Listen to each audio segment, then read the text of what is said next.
Ahora, él se encuentra en una situación que está difícil en este capítulo que estamos leyendo. Y él está declarando algo a los filipenses. Él se siente gozoso de que Cristo es predicado. Algunos lo hacen de un modo, otros lo hacen de otro modo. Pero dice, pero me gozo de que Cristo realmente está siendo predicado. Y en esto me gloriaré. Si no me causa ninguna molestia que algunos quieran anularme, no me causa ninguna molestia de que otros prediquen y no tengan una sana motivación, sino que lo que me goza es que Cristo está siendo anunciado. Ahora, fíjense bien en qué él se está gozando y en la condición en que él está. Y acá él está esperando y está aguardando una sentencia. Imagínense que usted está esperando una sentencia. Que usted esté en una situación dura, difícil, en mucha desventaja totalmente. Y usted sabe que tiene que ser sentenciado. Y usted está esperando esa sentencia. Y usted no sabe qué va a ser esa sentencia. A veces, humanamente, ¿cómo esperaríamos eso?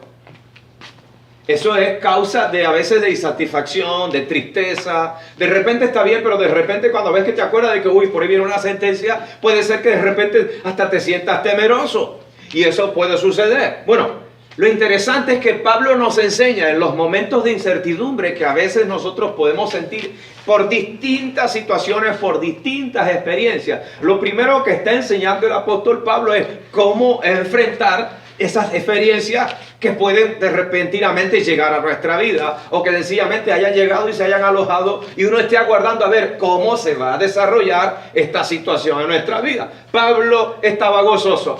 Pablo estaba tranquilo totalmente, aguardando en la gracia, en el poder, en el carácter del Espíritu Santo que le fortalecía, pero sobre todo en la soberanía de Dios, que era el que mueve los hilos de su vida. Pablo está convencido y dice, Dios es quien mueve mi vida y yo me muevo según el momento, el carácter y la voluntad del Señor. Por eso le invito a Filipenses 1, del 19 hasta el 21. Vamos a leer, es hasta el 26, pero vamos a tratar hasta el 21. Dice, porque sé que por vuestra oración, fíjense qué interesante, y la suministración del Espíritu de Jesucristo, esto resultará en mi liberación, conforme a mi anhelo y esperanza de que nada seré avergonzado. Antes bien, con toda confianza como siempre, ahora también será magnificado Cristo en mi cuerpo, o por vida o por muerte, porque para mí el vivir es Cristo y el morir es ganancia. Vamos a repetir este último versículo, decimos, porque para mí el vivir es Cristo y el morir es ganancia. Vean qué poderosa declaración de un hombre que está confiado en el poder de Jesucristo. Un hombre que está aguardando una sentencia del César, pero él no está aguardando en sí la sentencia afanado por lo que ¿qué es lo que dirá el César? Él está aguardando en que él sabe que esa sentencia viene de parte de Dios, sea lo que fuere. Es decir, si Dios lo permite, esto va a suceder o no. Pero yo espero en el Señor, no espero en el César. Y acá es que Pablo está cambiando el enfoque y la experiencia de su vida. Que él sus expectativas no la tiene en aquel hombre que puede tomar una decisión contraria tal vez a lo que muchos esperan, de que él sea liberado. Dice, yo no espero en este que puede dar una sentencia. Yo espero en el que está por encima de este, que es mi Dios, que eres el que puede determinar. Es que este cambie una sentencia, sea para vida o sea para muerte. Pero es mi Dios el que puede cambiar y transformar cualquier situación. Por eso, él está esperando sin saber qué es lo que va a determinar el César, ¿verdad? Pero él escribe a la iglesia en Filipo y le está animando sin saber cuál va a ser ese veredicto final. Pero sabemos que la situación que se encontraba era difícil. Pero él se siente gozoso en la salvación. Y él está convencido que todo eso estaba conduciendo para el progreso del evangelio, como antes decimos. Por eso dice, porque sé que por vuestra oración y la suministración del Espíritu de Jesucristo, esto resultará en ¿qué? Mi liberación. Y él habla de la liberación. Pero la palabra que emplea acá en el griego es soteria. Soteria. Así que si usted conoce algún sotero, quiere decir salvado. La palabra soteria quiere decir tiene que ver con la salvación. Soteria tiene que ver con la salvación. Por eso cuando dice, y en ningún otro hay salvación, en ningún otro hay soteria. Pero la palabra soteria quiere decir liberación, y no solamente esto, sino quiere decir también bienestar, tanto físico como espiritual. Él está hablando de una liberación, tanto física como espiritual, ¿verdad? Y sin duda, ahora en este acá, lo que está refiriéndose, la palabra servirá para mi liberación. Él está refiriéndose a la experiencia de la salvación que hay en Cristo Jesús. Él no está diciendo, yo voy a ser liberado, no se preocupe, que yo voy a ser liberado de aquí. No, no, no, entendamos esto, ubiquémonos. Él está esperando una sentencia. Pero como dice el versículo más adelante, ya sea lo que fuere esa sentencia, esto resultará ¿en qué? En mi liberación. Y esto parece una contradicción. ¿Cómo puede que el César puede dar una sentencia? Y Pablo dice, aparentemente, jactanciosamente, esto va a resultar en mi liberación. Parece una contradicción, ¿cierto? No, él está hablando de la palabra liberación en el concepto de soteria, son conceptos griegos, que es el concepto de salvación que hay en Cristo, pero que tiene que ser una liberación tanto física como espiritual, un bienestar general y que se refiere a esa relación y transformación que ocurre cuando recibimos a Cristo como Salvador. Es decir que cualquier cosa que suceda, en realidad se estará cumpliendo la voluntad del Señor. Y esto no quiere decir que él va a estar libre porque el César lo va a liberar. Y esa es la sentencia que va a decir el César. Él está diciendo, la sentencia viene de Dios. Y sea por vida o por muerte, esto va a resultar ¿en qué? En mi liberación. Si yo vivo, yo estaré libre para predicar el evangelio entre ustedes. Yo estaré libre para dar un testimonio del carácter poderoso de Dios. Pero si la sentencia del César es muerte, yo estaré libre ¿de qué? Porque habré alcanzado la plenitud de la gloria de Dios y estaré feliz de estar en la presencia de Dios, gozoso de haber vivido una vida para la gloria de Él y de ahora estar recibiendo ese premio maravilloso por haber sido obrero de aquel que me ha salvado. Es decir, Cristo Jesús, el autor y consumador de la salvación. Por eso la palabra dice, esto resultará en mi liberación. Tenemos que tener en cuenta, en cuanto a liberación, estas dos palabras también, lo que él dice al final del versículo cuando leímos, sea por vida o por muerte, va a resultar de que Cristo sea glorificado. Y en esto tenemos que tener este enlace, porque él no está de una manera preponderante o prepotente diciendo, no, el César me va a liberar. Y a veces nosotros decimos, no, vete que está sano, en el nombre de Jesús vamos a ver qué va a estar. No, cuidado, Pablo no está diciendo acá una declaración de prepotencia, ni como que tenemos el control de Dios. No, Pablo está diciendo, yo no tengo el control de Dios. Dios tiene el control y la administración de mi vida. Y es Él el que puede determinar cualquier cosa. Y yo me acomodo ¿a qué? A la palabra y a la voluntad de Dios. Sea lo que sea, esto va a resultar en mi liberación, tanto en vida como en muerte. Voy a aceptar cualquier cosa para la gloria de Dios. Por eso, esta lección nos va a desafiar a vivir y experimentar ese gozo cuando se tiene el propósito de predicar a Cristo, pero un propósito que anhela vivir y estar con Dios. Tenemos que predicar a Cristo no por el hecho de que, bueno, pues la Biblia dice que tenemos que predicar. No, tenemos que predicar a Cristo para que Cristo sea conocido, pero a la vez para que otros cuando sean salvos estén conmigo en la gloria. Pero yo predico a Cristo ¿para qué?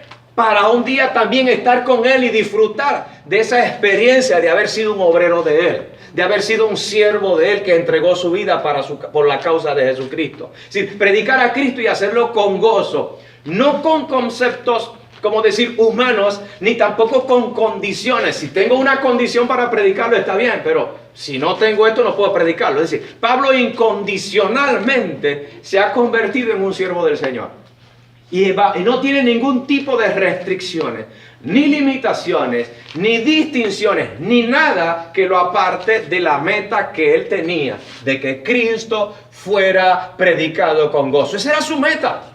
Era una meta fija en su vida y una experiencia. Por tanto, la experiencia que él tiene es que está anhelando la gloria de Dios. Y tenemos que vivir en esta experiencia. Nosotros cada día tenemos que vivir anhelando la gloria de Dios.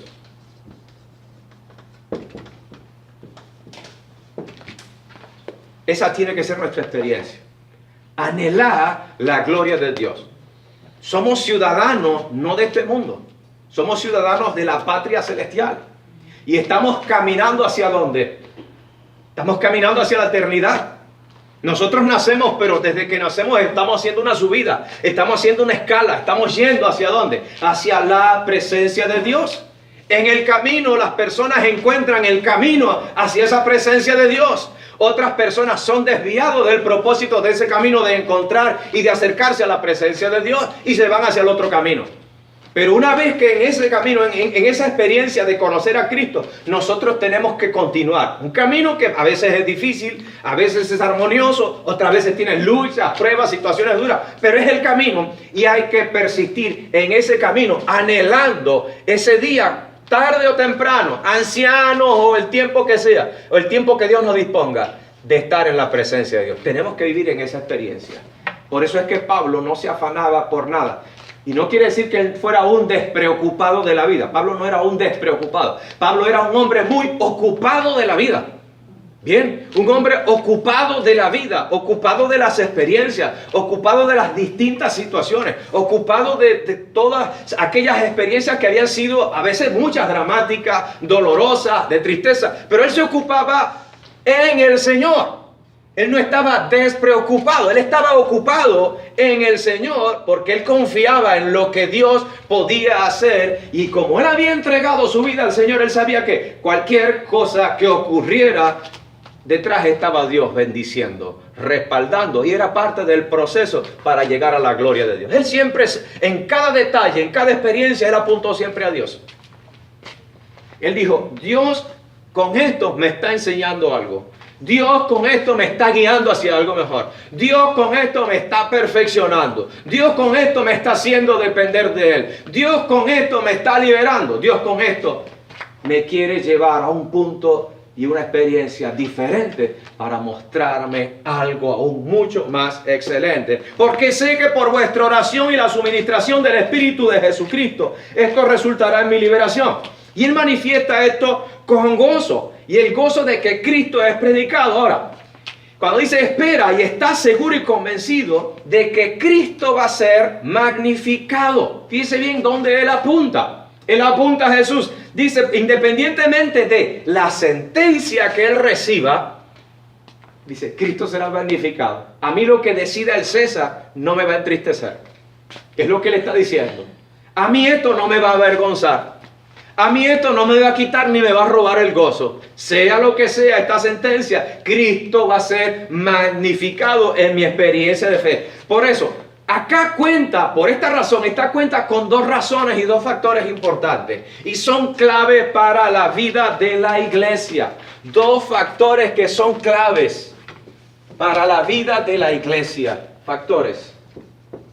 ¿Y qué dice allí?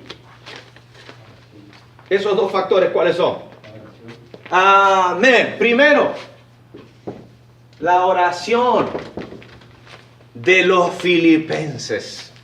La oración de los filipenses es importante. Él está contando con el respaldo de los hermanos en medio de sus luchas. Fíjese bien que él ahora no está diciendo, porque Cristo es mi sostén. No, él está declarando que Cristo es su sostén.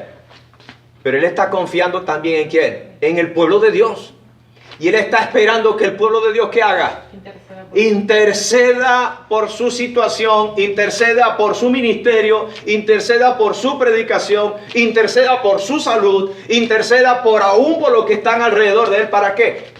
Para que esto resulte en fortaleza en su vida.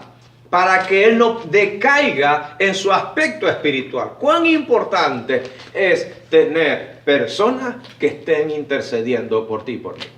Es muy importante. que personas estén orando por tus detalles, por tu vida, por tu familia, por aquellas cosas que ocurren. A veces vivimos cosas y las queremos vivir solos. Hermano, comparte y diga, necesito que ores por mí. Si no quiere contar, pero por lo menos diga, estoy necesitando que intercedan por mi vida. Y eso es importante. No hay que decir, no, porque mira, me pasó. No cuente lo que le pasó. Sencillamente, interceda por mí, es necesario. Y esto va a redundar para bendición, porque esto nos fortalece. Esto nos libra de preocupaciones y de afanes en nuestra vida que al final terminan aniquilando nuestra fe, achicándonos, amargándonos y nos llenan de toda clase de conflictos internos. Cuando en realidad la oración y la intercesión los unos por los otros resulta para bendición de nuestra vida. Porque es allí donde Dios batalla por nosotros y nos bendice. Y tenemos un pueblo el cual nos está cubriendo en la oración que hay en Cristo Jesús. Por eso es importante que intercedamos los unos por los otros. No tiene que contar. Sencillamente aprende a decir, hermano, necesito oración. Y ya, Dios sabe y conoce por qué y las razones. Pero es importante que aprendamos a decir, ore por mí. En cada detalle, por esta situación o por tu atravesando alguna experiencia. Es importante la oración. Lo segundo, dice la suministración. ¿De quién? Del Espíritu Santo. Dos cosas importantes, la oración y la suministración del Espíritu Santo, ¿verdad? Dice, y quiere decir como soporte. Cuando habla de suministración, habla del Espíritu, acá, de la palabra suministración del Espíritu Santo, habla de el que me da soporte. De hecho, cuando Pablo menciona en Filipenses 4:13, todo lo puedo en Cristo que me fortalece, la palabra original que emplea no es que todo lo puedo, sino es esta palabra, todo lo soporto. Puedo soportarlo todo en Cristo Jesús. Porque Cristo me bendice, porque el Espíritu, y él menciona acá, el Espíritu de Cristo dice, me fortalece, me bendice, me suministra un respaldo. Acá hay una palabra que nosotros usamos mucho, o se usa mucho, que es la palabra unción. Cuando le dice, oye, tiene una unción tremenda, ¿a qué le parece eso? Está ungido. Oye, descendió la unción. Y lo tenemos como si fuera algo místico. ¿Sabe qué es la unción? Una autoridad. Una autoridad. Ajá. El Espíritu Santo. Aleluya. La palabra unción tiene que ver con el respaldo de Dios. Dios respalda a esa persona. Si Dios no respalda a esa persona haga lo que haga, no la respalda. Ahí no está Dios, puede hacer mis cosas, pero la palabra unción tiene que ver con el respaldo de Dios en la vida de una persona, en la vida de una iglesia, en la vida de un ministerio, en la vida de algo, en la vida de un desarrollo de cualquier detalle. Tiene que ver con esta palabra, unción, que Dios respalde. Dice, Señor, úngeme. No, Señor, respáldame. ¿Por qué David tuvo éxito? Porque era respaldado por Dios. ¿Por qué Saúl dejó de tener éxito? Porque perdió el respaldo. Porque perdió el respaldo de Dios. Es sencillo. Uno tuvo el respaldo y otro no lo tuvo. ¿Por qué los profetas tenían éxito? Éxito de acuerdo al predicar la palabra. No es el éxito de que se conviertan miles de personas, porque si unas personas bien sufridas en todo tiempo fueron los profetas. Y no quiere decir eso que no tuvieron éxito. El éxito de los profetas estaba en predicar exactamente lo que Dios quería. Y no siempre que anunciaban lo que Dios quería, por eso les llevó el resultado que ellos esperaban. Porque muchos esperaban un resultado precioso y tenían todo lo contrario. Que si lo miramos desde el punto de vista humano, no tuvieron éxito. Fueron unos fracasados en el sentido de que nada de lo que predicaron ocurrió, no. Sino nada de lo que predicaron, de repente les fue como que el pueblo se convirtió y todo fue bárbaro. Al contrario. Vinieron calamidades y cosas. ¿Por qué razón? Cuando miramos de este punto de vista, entonces podemos decir humanamente, pero no tuvieron tanto éxito. Sí, humanamente no, pero de parte de Dios, ¿cómo eran? Respaldados. Hombres y mujeres también, respaldados por Dios. Cuando Dios respalda a alguien, no hay quien lo mueva. Cuando Dios te respalda, no importa quién venga, quién vaya, quién intente. Si está allí Dios. Por eso David dijo en algún momento, no pondré mi mano sobre quién. sobre aquel que Dios está respaldando. Dios lo puso y si está ahí es porque Él sabe hasta cuándo, pero está ahí, no pondré mi mano sobre Él. Bueno, Pablo está hablando porque sé que por la suministración del Espíritu de Jesucristo, ¿verdad? Dice allí la palabra del Señor, esto resultará en mi liberación. Él está diciendo, es Dios quien me está respaldando. Es Dios quien me está haciendo el aguante. Es Dios quien me está dando el soporte en mi vida, de tal manera que sea lo que sea, Dios está aquí. Dios está conmigo. Pase lo que pase, Dios está presente en medio de esta situación. Y estos factores, Pablo tenía mucha confianza en la oración que podía hacer los filipenses y también otras personas dentro de la iglesia. Pero tenía también una confianza extraordinaria en lo que la obra de Cristo estaba haciendo en su propia vida. En el poder transformador del Espíritu que estaba llenando, estaba capacitando, le estaba guiando. Se sentía gozoso en medio de una situación que para otros pudo haber sido caótica, llena de aflicción, pero Pablo estaba gozoso. Estas dos cosas sostenían al apóstol Pablo: la oración de los hermanos y la suministración del Espíritu. La unción del Espíritu, la ministración del Espíritu o la suministración del Espíritu Santo en su vida. Eso mantenía al apóstol Pablo, ¿de qué manera?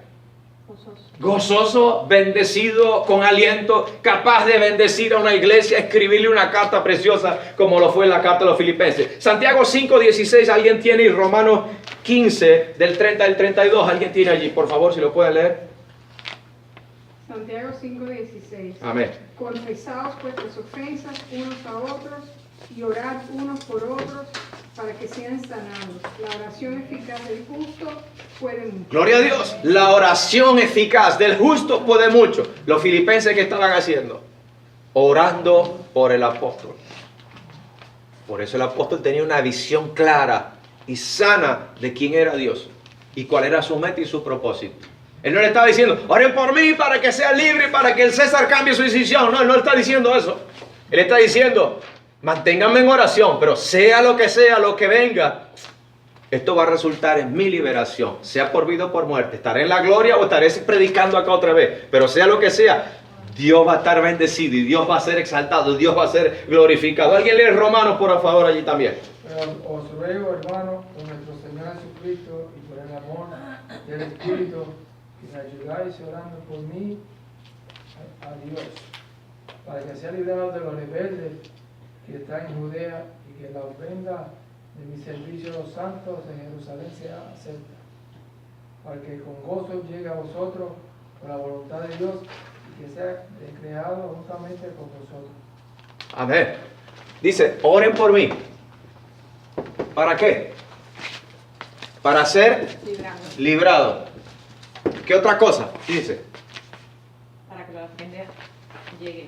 Para que yo llegue, y llegue ¿de qué manera? Con gozo. Y para que siga predicando el Evangelio. Y tiene que ver estas tres cosas. Orar para ser librado de aquellos que se oponían. Había rebeldes. Fíjense bien que había, dice, personas rebeldes contra él, contra la palabra. Dice, que Dios me libre de ellos. Segundo, para que esta rebeldía de esa gente no quite mi gozo, sino que yo permanezca con gozo. Y tercero, para que cuando prediquen lo haga como debo hablar. Él decía en un pasaje bíblico, creo que es Efesios, dice, para que hable como debo hablar. Debo hablar en autoridad, debo hablar en el Espíritu Santo, pero debo hablar de la palabra de Dios y de la salvación que hay en Cristo. ¿De qué manera? Con gozo. Y en esto él está pidiendo también allí a los romanos. Por eso, cuando se habla de suministración, tiene que ver con la palabra de una generosa.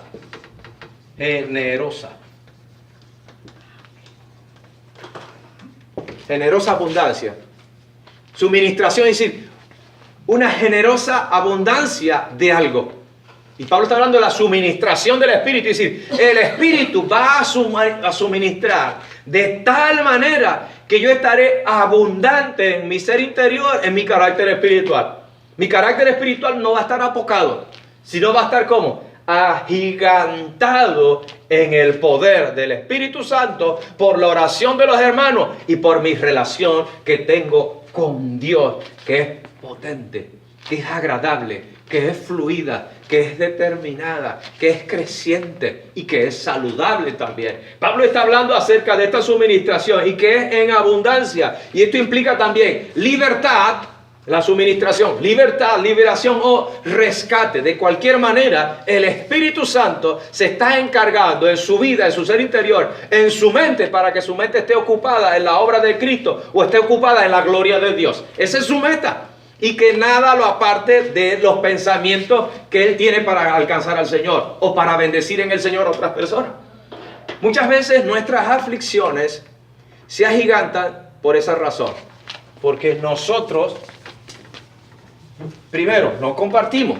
Que oren, necesitamos que oren por nosotros. Pero también porque nosotros apartamos nuestros pensamientos de Dios. Y cuando nosotros apartamos nuestros pensamientos de Dios, quite su pensamiento de Dios y detrás hay una fila de ¿qué? De pensamientos negativos que van a venir. Usted quita el pensamiento de Dios y hay otro que está pidiendo la cola. Y va a llegar el mal pensamiento, y va a llegar la preocupación, el pensamiento de preocupación, y va a venir un pensamiento de tristeza, y va a venir un pensamiento de decaimiento, y va a venir un pensamiento en lo terrible y amargo o difícil que puede ser un problema si pasa aquello. Y entonces es que comenzamos a afligirnos porque ¿y si sale mal? No nos preocupamos por algo y ahora, no. ¿Y si sale mal mañana? Y ahí llegan entonces nuestras diferencias, nuestras crisis, porque apartamos nuestros pensamientos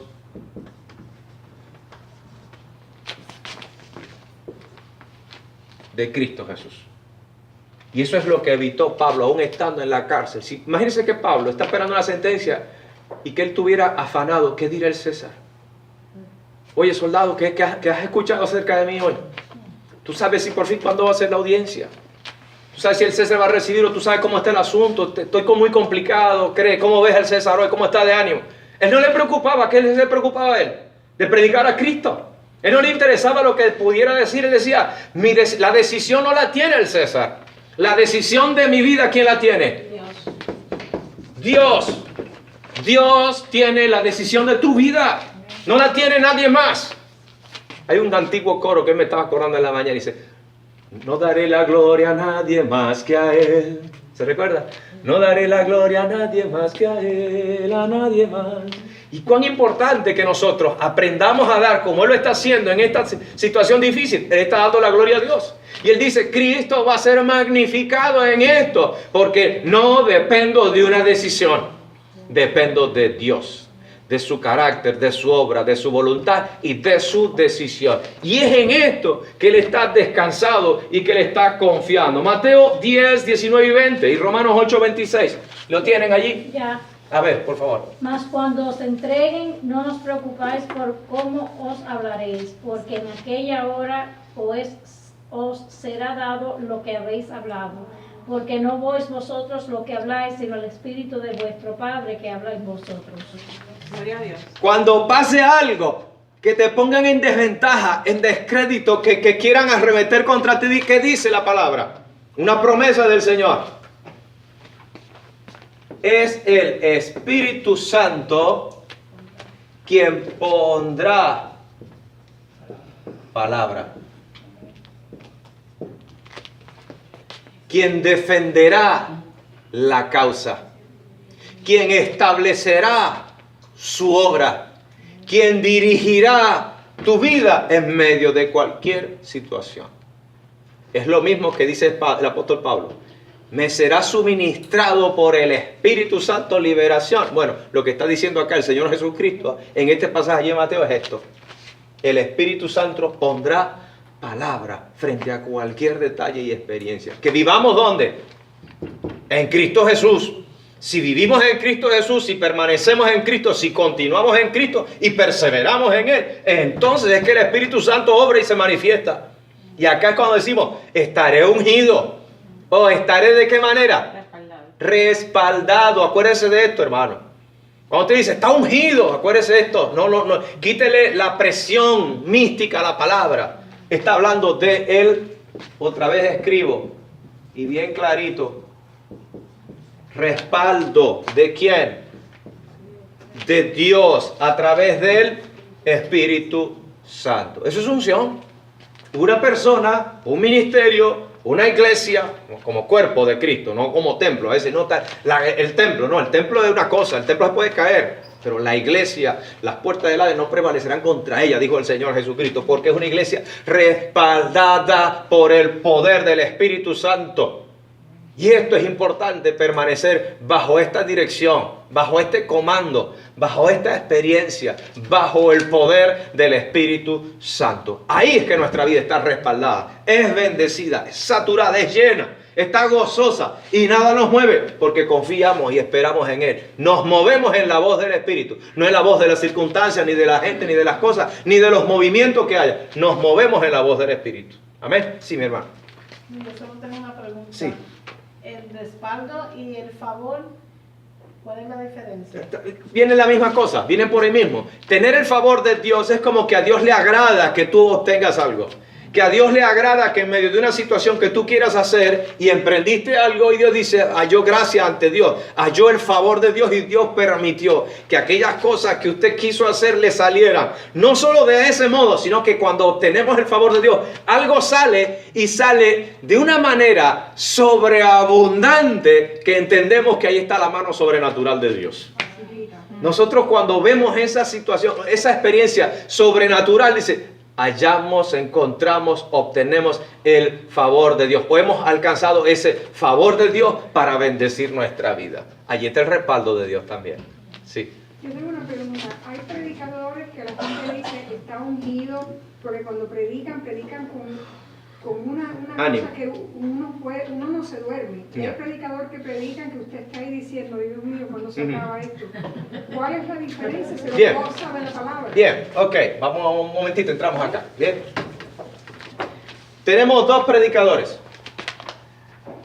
Uno se convierte en, qué sé yo, ponle 5,000 personas. Y tenemos otro predicador. Y otro predicador acá predicó, pero le dieron una apaleada.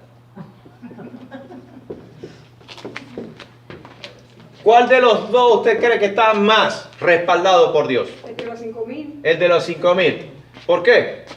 Porque se convirtieron 5,000 personas. Y este predicó, ¿y qué pasó? Se durmió la gente. Se durmió la gente y la gente se le entró tanta rabia y bronca. ¿Qué hizo?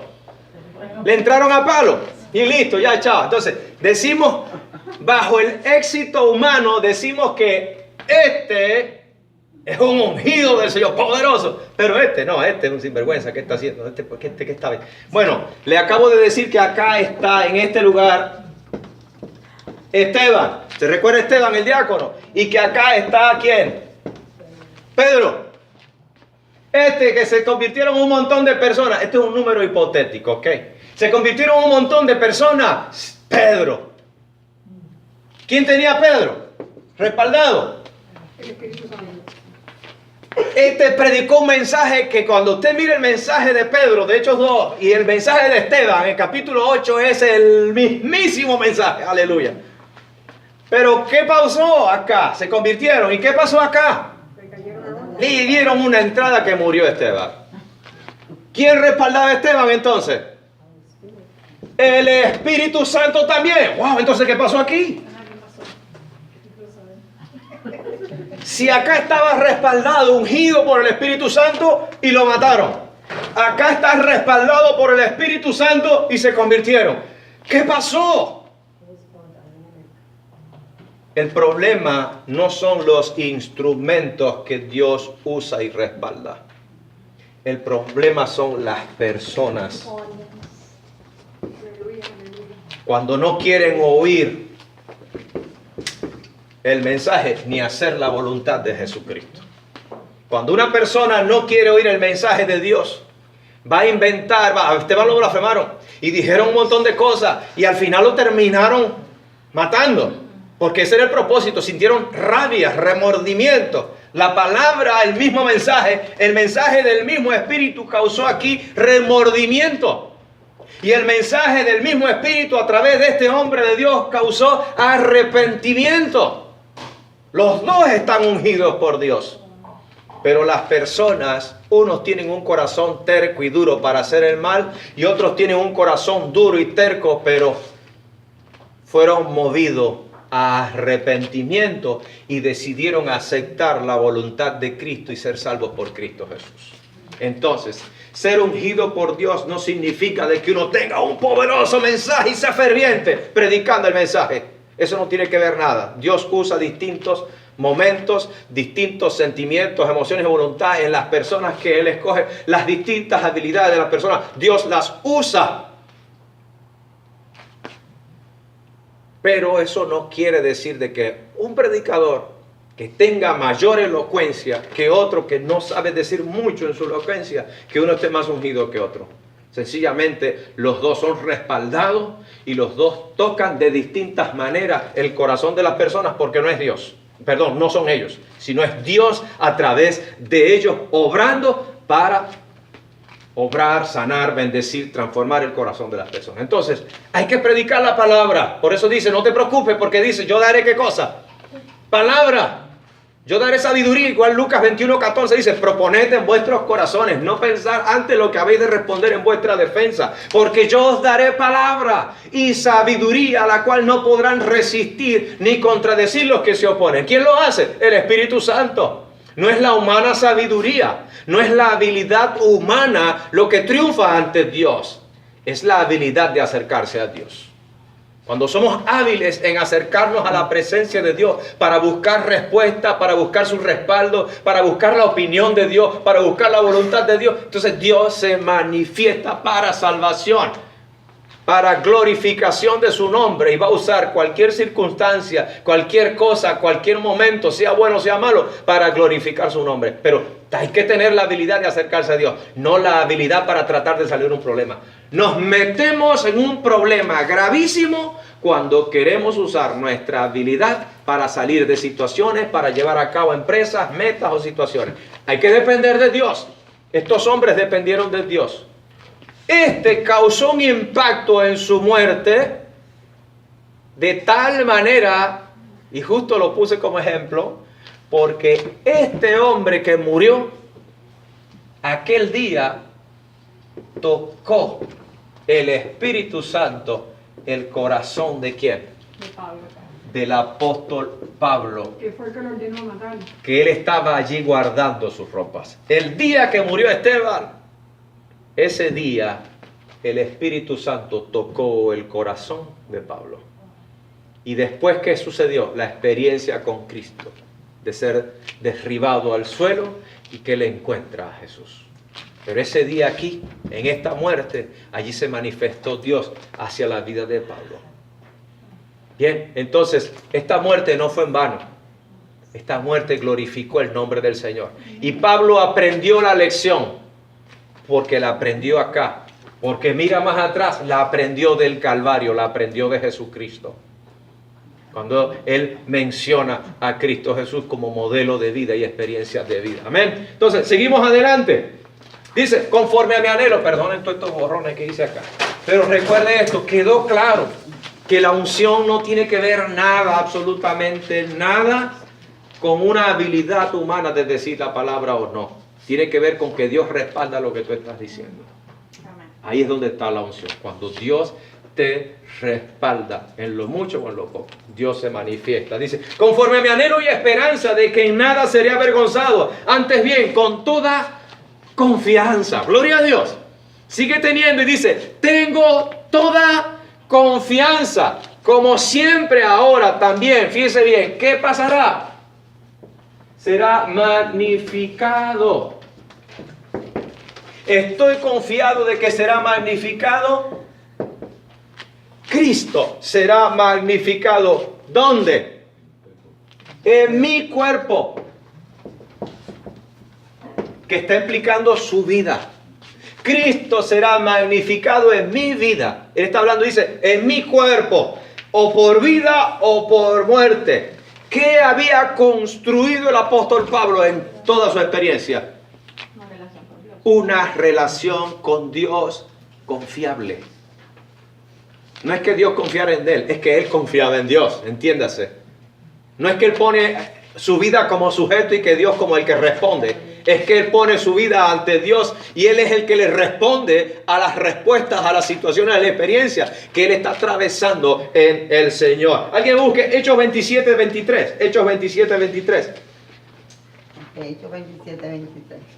Porque esta noche ha estado conmigo el ángel de Dios, de quién soy y a quién sirvo, diciendo Pablo, no temas, es necesario que comparezca ante César, y aquí Dios te ha concedido todo lo que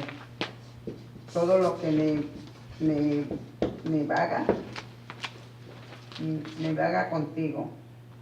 Ajá. Todo lo que está sucediendo contigo es necesario. Todo lo que navegan contigo. Ajá. Por tanto, os varones, tened buen ánimo, porque yo confío en Dios, que será así como se me ha dicho. Será así como se me ha dicho y confío en Dios. Pablo estableció una relación de confianza en Dios en medio de todos sus problemas. ¿Qué le dijo el Señor? Se me ha aparecido Dios, el Señor, un ángel de Dios, y me ha dicho, no temas, todos van a ser salvos, pero es necesario que tú compadezcas ante el César. Entonces, si él ahora está ante el César, y él está esperando una sentencia del César, ¿quién fue el que le dijo, vas a ir ante el César? Dios. Por tanto, ¿era el César quien tenía su vida? No. ¿Quién tenía su vida en sus manos? Dios. Él está confiado en eso. Y es por eso dice, estoy confiado de que en nada seré avergonzado. Pase lo que pase, yo no estaré avergonzado, sino al contrario, estaré bendecido, estaré exaltado por el poder de Dios, que es el que obra en mi vida. Y esto es lo que está diciendo. Él dejó en las manos de Dios todo ese asunto. El asunto de su vida o de su muerte las puso en las manos de Dios. El asunto de su ministerio, ¿dónde lo puso? En las manos de Dios. El asunto de predicarle al César, de predicarle al pretorio, de predicarle a los cristianos de Roma, de predicarle a cualquier persona, ¿dónde lo puso? En las manos de Dios. Toda su vida depende de Dios. Por tanto, él está completamente confiado. Sea lo que sea, él está diciendo, Señor, te digo que sí. Lo que tú decidas conmigo, Señor, yo te digo que sí. Eso lo quiero. Ahora, seguimos, dice, él sabía que servir a Cristo y su causa, por eso él no iba a ser avergonzado.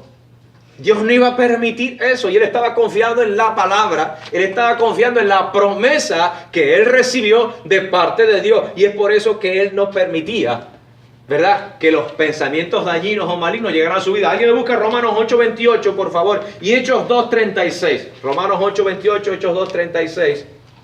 Y alguien me busca también primer libro de Samuel 2:30. Primero de Samuel 2:30. Es Romanos 8:28. Y sabemos que a los que aman a Dios, todas las cosas les ayudan a bien. Esto es, a los que conforme a su propósito son llamados. Bendito Dios. Todas las cosas a los que aman a Cristo. ¿Cómo obran? Bien. Mire, hermano, la moneda de Dios tiene una sola cara, por donde quiera que usted la tire. Eso dice cara o cruz, no. En el Señor, tire lo que usted tire, que va a salir. Bien. Va a salir el bienestar. Oye, qué malo que te está sucediendo, pero esto va a redundar para bien. Oye, pero como te estás gozando, pero esto es para la gloria de Dios. De cualquier manera, pase lo que pase, ¿para quién es? Para Dios. Para Dios y para su gloria. ¿Alguien sigue leyendo? Hechos 2:36. Sepa pues ciertísimamente toda la casa de Israel que a este Jesús, a quien vosotros crucificáis, Dios le ha hecho Señor y Cristo. Ahí está diciendo, a este que crucificaste, a este que hicieron, dice, Dios le ha hecho Señor y Cristo. ¿Cómo que? Es el soberano, es el enviado, es aquel que salva, es el que tiene el control de todas las cosas. Y primer libro de Samuel 2:30. Por tanto, Jehová, el Dios de Israel, dice, yo había dicho que tu casa y la casa de tu padre andarían delante de mí perpetuamente. Mas ahora ha dicho Jehová, nunca yo tal haga, porque yo honraré a los que me honran, y a los que me desprecian serán detenidos en poco.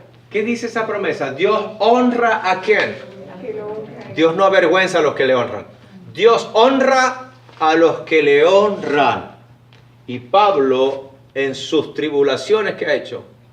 Honrar a Dios. ¿Qué hay que hacer en medio de nuestras tribulaciones y tristezas? Honre a Dios, permanezca fiel, no se desenfrene, no se vaya hacia otro lado. En medio de tribulación, en medio de desventaja, en medio de crisis, honre a Dios en el nombre de Jesús. Porque Dios honra a los que le honran. Y esto es importante que lo tengamos. Por eso, el vivir en Cristo, ¿qué es? Ganancia. Y allí lo declara, porque para mí el vivir es Cristo y el morir es ganancia. ¿Qué ha hecho? Toda su vida, sea la presente, la futura, todas sus metas, todas sus situaciones, todo lo que él está viviendo. Él tiene una meta. La meta del apóstol Pablo se llama Cristo. Su visión, su mensaje, su estilo de vida, sus decisiones, las determinaciones, toda aflicción, todo él lo lleva y lo enfoca hacia Jesús. Aprendamos a enfocar nuestra vida hacia Jesucristo. Cuando enfocamos nuestra vida hacia Jesucristo, sea lo que sea, hermano mío, usted va a ser bendecido. Vamos a estar gozosos en el Señor y nada nos va a mover de esta experiencia. Por eso, él tuvo una vida y el éxito se basó en la obediencia. Su obediencia era de tal manera que él podía decir, como dice allí en Gálatas 2:20, ¿se recuerda? La experiencia que une a Jesús a él. Con Cristo estoy juntamente crucificado. Y ya no vivo yo, mas vive Cristo en mí. Y lo que ahora vivo en la carne, lo vivo en la fe del Hijo de Dios, el cual me amó y se entregó a sí mismo por mí. Gloria a Dios. ¿Dónde está Pablo? Con Cristo crucificado. ¿Está viviendo su estilo de vida, lo que él quiere, sus pensamientos, sus cosas, sus detalles? No. ¿Qué vida está viviendo? La que Cristo quiere para él. Vivamos y escojamos la vida que Dios trazó para nosotros, porque esa vida trae bendición. Si escogemos otro estilo de vida, puede irnos bien por un tiempo, pero a la larga y al final todo se irá derrumbando y al final estaremos entristecidos y enlutados si nos separamos de Dios o si usted se separa de Dios y elige su propia vida. Hay un vacío. Queda vacía la vida. Por tanto, escoja al Señor, escoja la obediencia a Cristo, ministre en Cristo, establezcase en Cristo, porque ahí es donde está la garantía de la satisfacción, sea en lo mucho o en lo poco. Usted va a ver la gloria de Dios, va a vivir en la bendición de Dios, estará en la dirección con Dios y Dios te va a honrar. Dios nos va a honrar. Y eso es lo que Dios quiere para nosotros. Por tanto, dice allí también, para aquellos que creen, fíjense lo que él dice, porque para mí el vivir es Cristo y el morir es ganancia. Entonces, ¿cómo pues puede ser la muerte ganancia? Porque vas a conocer por el que viviste. Pero pensemos en una cosa. Hay personas a que dicen, disfruta la vida y haz todo lo que tú quieras, porque después que te mueras, ¿qué pasa? Ya, se acabó todo. Eso es un mentiroso. Pero hay personas que piensan de ese modo, después que te mueras ya se acabó todo y listo, ya disfruta ahora, el ahora es lo que vale. No, cuidado. Quien piensa así, su vida trae pérdida, porque está perdiendo el tiempo aquí, pero después de la muerte se va a encontrar con un terrible problema de que después de la muerte hay otra etapa. Y es entonces cuando lo que nosotros elijamos vivir y estar y caminar es lo que va a determinar nuestra experiencia allá en la eternidad. Sí hay una eternidad, pero en la eternidad hay dos lugares. Y está establecido y Dios lo advierte. Y es por tanto, por eso, para aquel que cree que la muerte acaba todo, ¿qué es su vida? Y los que mueren sin Cristo, por tanto, la muerte es una pérdida. Por eso dice, disfruta ahora porque el día que te mueras ya perdiste. No, eso para él trae pérdida. Para el apóstol Pablo, confiando en el Señor y en su promesa que dice, para mí el morir, ¿qué es? Ganancia. Él está ganando aquí. Para el cristiano que vive en Cristo, vive en fe, en amor, en santidad, en honra al Señor, ¿qué hace? Está ganando aquí. Pero el día que muera, ¿qué sucede? La corona. Va a ganar algo más precioso y grandioso, que es en la eternidad, en la gloria de Dios. ¿Alguien busca 1 Tesalonicenses 4 del 13 al 17. Amén. A ver quién lo lee. Tampoco queremos, hermanos, que Escuche. ignoréis acerca de los que duermen, para que no os entristezcáis, como nosotros que no tienen esperanza. Porque si creemos que Jesús murió y resucitó, así también traerá Dios con Jesús a los que durmieron en él. Por lo cual os decimos esto en palabra del Señor, que nosotros que vivimos, que habremos quedado hasta la venida del Señor, no precederemos a los que durmieron. Porque el Señor mismo, con voz de mando, con voz de arcángel y con trompeta de Dios, descenderá del cielo, y los muertos en Cristo resucitarán primero. Luego nosotros, los que vivimos, los que hayamos quedado, seremos arrebatados y juntamente con ellos en las nubes para recibir al Señor en el aire, y así estaremos siempre con el Señor. Gloria a Se Dios. prepararon todos Bendito. No ignoréis acerca de los que duermen. Está hablando de aquellos que ya partieron. Dice, como los que no tienen esperanza. Los que no tienen esperanza, que están teniendo pérdida y aflicción porque creen que esta vida es todo. Y ahí están perdiendo. Dice, sino más bien aquellos que confían y creen en el Señor, porque el Señor mismo un día levantará su iglesia. Y los muertos en Cristo van a resucitar. Los que vivieron en Cristo, los que entregaron su vida en Cristo, dice, resucitarán primero. Y si estamos vivos creyendo en Jesucristo, cuando Él venga, pues después de que ese levantamiento y esa resurrección, nos iremos con el Señor. Y esa es la ganancia, porque ganamos aquí sirviendo y viviendo una vida gozosos. No importa que haya aflicciones, pero estamos gozosos. Pero estaremos ganando la corona de vida eterna en la gloria de Dios. Aleluya. Pastor, Dios es bueno. Una pregunta. Sí. La Biblia dice que las tumbas se van a abrir. ¿Y qué pasa con la persona que fue cremada? No importa. Después de la muerte, fíjense bien, cuando uno muere, este cuerpo se deshace, se hace polvo. Del polvo fuiste formado, dice la Biblia, y del polvo volverá. La cremación sencillamente es acelerar el proceso de hacerte polvo. Te hace ceniza, polvo, ceniza, es lo mismo. El día que que Dios resucite, que Dios nos resucite, aquel día que seamos levantados por el Señor. Ese día, no pensemos que nuestro cuerpo y nuestro polvo van a unirse. No, ¿por qué razón? Porque es que Dios va a investirnos de un cuerpo celestial que es capaz de resistir el carácter de la gloria, el poder de la presencia de la gloria de Dios. Un cuerpo humano no puede resistir la gloria de Dios. Es incorruptible. Claro, y es necesario lo que dice el apóstol Pablo en Corintios capítulo 15, 57 por allá. Es necesario que esto corruptible se vista de incorrupción. Y esto mortal se vista de inmortalidad. Y es cuando él dice, ¿dónde está, oh muerte, tu aguijón? ¿Y dónde, oh sepulcro, tu victoria? Dios venció eso. Dios se levantó de los muertos. Pero como Él se levantó, Él nos va a levantar juntamente con Él y nos va a resucitar. Porque Él fue la primicia para demostrarnos que Él es el poder, el que tiene el control sobre la muerte y sobre toda cosa que hay en este mundo que es negativa contra nosotros. Dios rompió el pecado. Por tanto, cuando Pablo está hablando de esta experiencia, el morir es ganancia, está hablando que me librará. Nosotros cuando nos convertimos a Jesucristo, somos librados del dominio del pecado. El pecado nos dominaba antes, sin Cristo.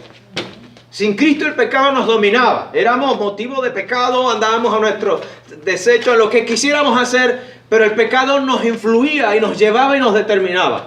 Cuando aceptamos a Cristo Jesús, ese dominio se rompió.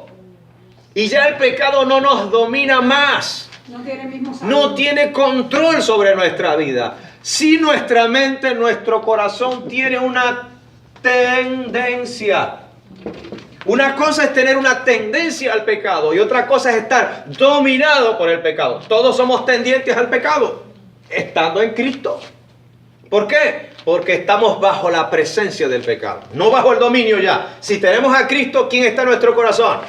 Jesucristo. Por tanto, ya no me domina el pecado, ya no me domina Satanás. Soy guiado por el poder del Espíritu Santo, la suministración del Espíritu Santo. Ahora, eso nos libró del dominio del pecado. Pero como estamos ahora bajo la presencia del pecado, vivimos bajo la presencia del pecado, nuestro cuerpo pecaminoso, nuestra mente pecaminosa tiene la tendencia ¿a qué? A pecar. a ir al pecado. Y una cosa es tener la tendencia y otra cosa es entregarse deliberada, desenfrenadamente al pecado. Eso ya no ocurre en el cristiano. El que es de Cristo no se entrega deliberadamente ni está abominablemente pecando. El que está en Cristo sí puede tener tendencia a pecar, porque estamos bajo la presencia del pecado. Pero es ahí donde la suministración del Espíritu de Jesucristo nos advierte, nos habla. Dice, nos convence de pecado, de justicia y de juicio y nos dice, eso no está bien, haga algo malo para que usted vea. No, no lo haga. Pero si usted hace algo que es negativo, ¿qué pasa enseguida? El Espíritu Santo está en su corazón y le dice, eso no fue bueno. Sí. Y usted se pasa un día entristecido, un momento entristecido, y hasta que usted no vaya a la presencia de Dios, y usted se postre y diga, perdón Señor, reconozco que te fallé, usted no siente paz en el corazón. Pero ¿quién es el que hace eso? Es el Espíritu Santo, el que nos lleva a que Cristo nos puede perdonar si venimos arrepentidos de cualquier cargo o pecado que hayamos cometido, por culpa de vivir en la presencia y por tener esa tendencia a pecar. Pero acuérdense, ya no somos más dominados. Y Pablo está hablando acá. Dice, el morir es ganancia. ¿Por qué? Porque me libra de esta tendencia y me libra de esta presencia. Yo no quiero estar más frente a esto, que es abominable. Aborrezco el pecado. No quiero estar en la presencia del pecado. Por eso dice, para mí el morir es ganancia. Porque gano. Pierdo esta mortalidad y gano, ¿qué cosa? Eternidad. La eternidad con Dios. Por eso el morir es ganancia. ¿Dónde está su meta? ¿Dónde está su mirada? En la gloria de Dios. Amén. Entonces está convencido que él estaría esperando y aguardando esa ganancia con Dios. 2 Corintios 5:8 y 1 Corintios 15, 55 al 57, por favor. Dice el 1 Corintios 15, ¿dónde está, oh muerte, tu aguijón? ¿Dónde, oh sepulcro, tu victoria?